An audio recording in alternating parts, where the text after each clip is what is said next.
Ito pala ang karinderyang laging tinatao pag lunchtime. Okay na okay to sa mga empleyado at students na 1 hour lang ang lunch. Bukod sa lasa at mura ang budget meal nila dito, ang the best dito yung pagsaserve nila ng foods. Napakabilis.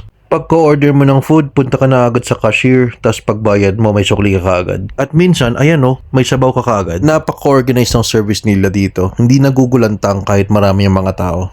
Ayun sukli agad.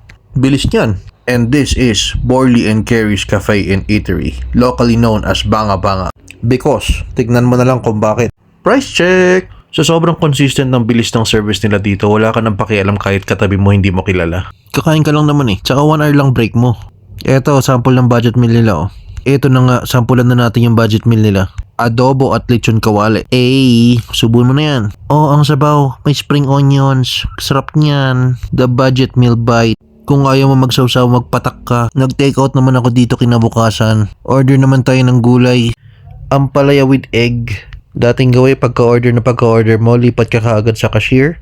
Tara, samahan niyo ako. Mabilis lang dito, tinan mo. Pagdating mo sa cashier, andyan na yung ulam mo tsaka kanin. Meron na ring paper plate yan at plastic spoon. Kasama yan sa budget meal na babayaran mo. No extra charge. 1.5 cup of rice nga pala ang budget meal nila dito. So, sobrang sulit din.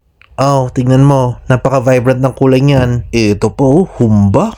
Sarap. Ito naman yung itsura niya pag may rice. Budget meal bite. Located malapit sa Center Mall sa likod lang ng paradahan ng La Trinidad. Agahan mo pag bibili ka dito. 2 o'clock pa lang minsan, ubos na yung paninda nila. Ayan See you on my next vlog.